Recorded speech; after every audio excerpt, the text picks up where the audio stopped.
Hey guys, I hope everyone's staying safe and well. Now, what I want to talk about today is how the Arizona Cardinals have made a few splash signings in free agency. I want to talk about whether that's going to be the thing that's going to push them over the top and finally get them a playoff place.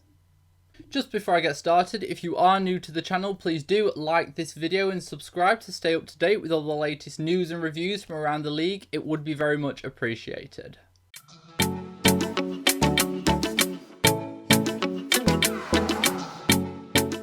So the Arizona Cardinals last season, we're tipped by many to have a big year. Maybe not reach the Super Bowl, but make the playoffs for the first time since 2015.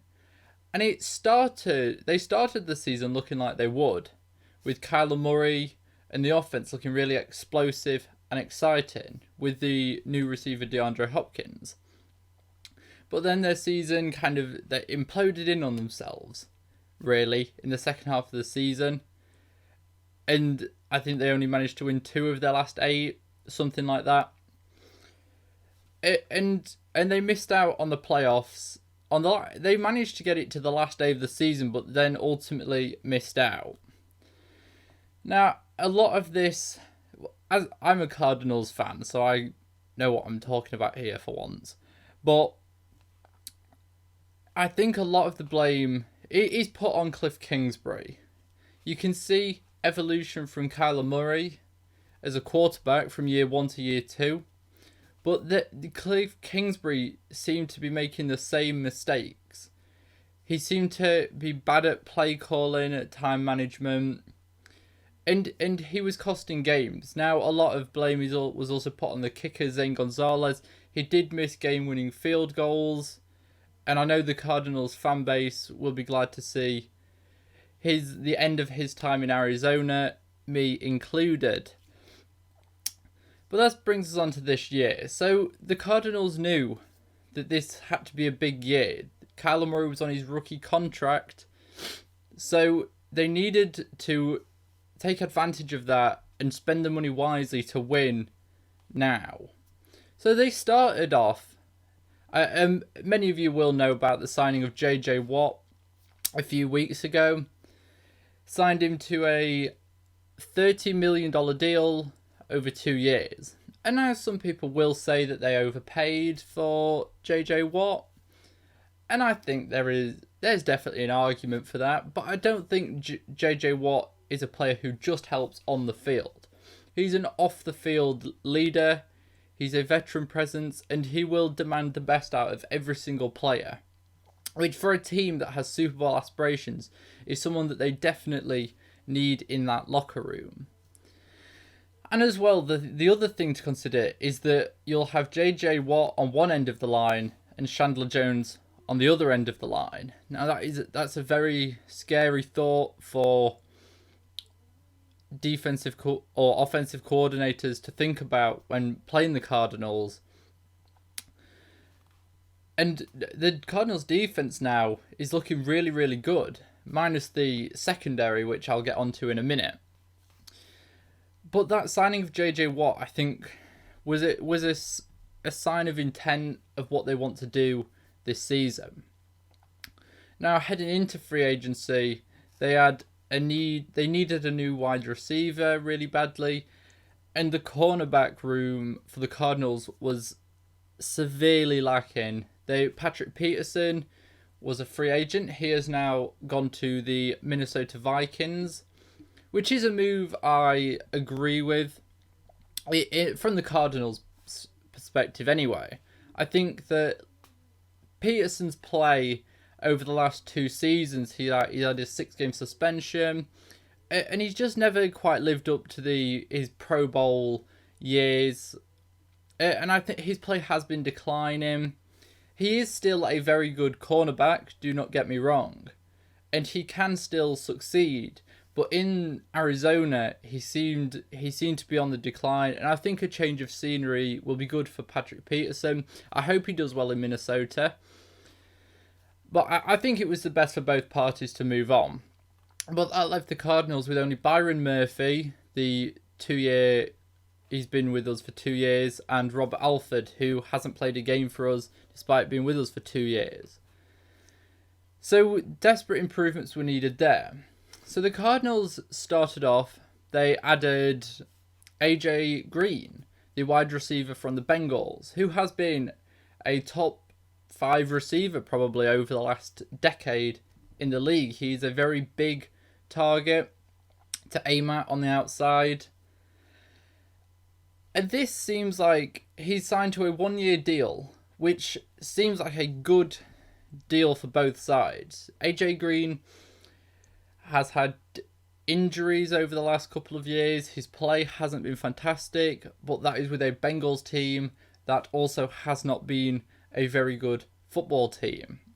And I think this 1-year deal is a chance for AJ Green to prove to everybody that he is still capable of being a true number 1 receiver. Now, he won't play as a number 1 receiver in the Cardinals offense. That will go to DeAndre Hopkins. But having DeAndre Hopkins and AJ Green is really going to give the Cardinals offense a lot of options.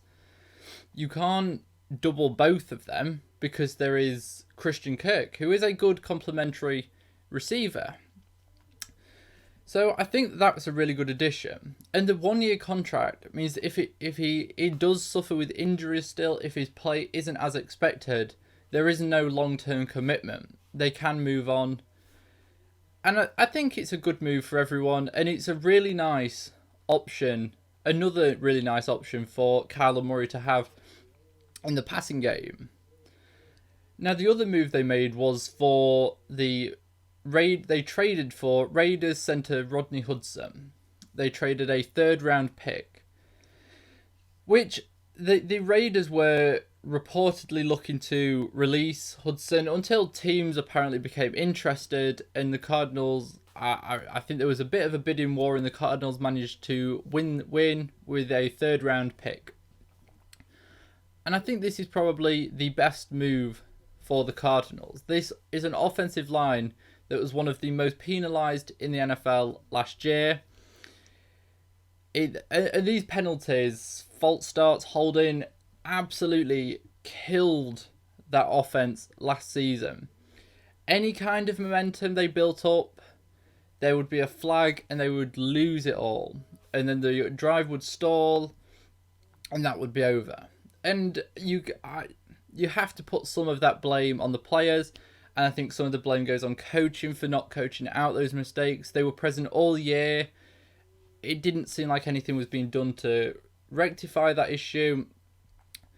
But with the acquisition of Rodney Hudson, that is a veteran presence, one of the top centres in the league, to come in and give some stability to that line. He wasn't flagged at all last season. So hopefully his stability can help that offensive line cut out the mistakes, which will allow Kyler Murray, DeAndre Hopkins, and AJ Green to get some momentum going. Now, the Cardinals also signed Matt Prater, the kicker, which I think was a good signing. Matt Prater has been very consistent over his career. As I mentioned earlier, the Cardinals fans were not pleased with Zane Gonzalez this last season. I know how they feel. I also was not a happy man most Sundays. So that was a good signing. But are the Cardinals ready to get into the playoffs? Now, they do play in the NFC West, considered by many people to be the hardest division in football.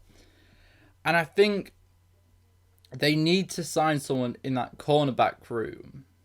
They need to sign a cornerback desperately. I think they will look to it. It would surprise me if they didn't go corner in the first round of the draft. I think they could do with trading for someone, maybe a veteran who trade a low round pick for an aging veteran. I think that wouldn't be an awful move. But I think the secondary is somewhere that needs help. But I think this is a team, they have the ability. There are the players on the Cardinals roster to make the playoffs. I think it comes down to coaching. I've spoke about Kliff Kingsbury before on this channel. I spoke about him in this video. I think he needs to make clear progression this season. And I think if the Cardinals miss the playoffs, he will be fired. I think he needs to show some evolution, that he is learning from his mistakes. He is learning not to throw screens all the time that don't go anywhere. He's learning to manage the clock better. And I think how Kliff Kingsbury evolves is the key for the Cardinals making the playoffs. And it is, as I've mentioned, I am a Cardinals fan and it is something I hope to see. But do I think they will make it? I don't know.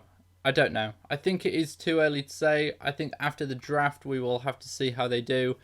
But I think the Cardinals have had a very good free agency. They have put themselves in a position to succeed, added talent where they needed it.